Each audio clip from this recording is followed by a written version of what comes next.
Assalamu Walaikum. Hello friends, how are you? Welcome back to my another video. In this video, I am going to show you how to add dash border to photo in iCloud Keynote. Let's get started. At first, you have to open your Chrome browser. Then open your iCloud Keynote. Then create your presentation. Now you can see here are my presentation. Now I add dash border to a photo. You can see here are many slides. At first I have to select a slide. Then you can see here are also a inserted image.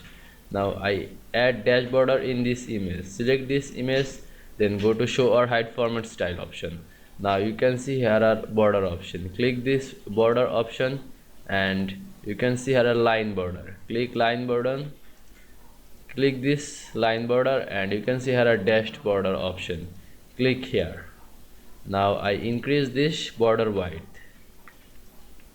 to 8 or 6 7. Now I change also this border color. Now click outside of this image. Now you can see I add dash border to photo in iCloud Keynote very easily.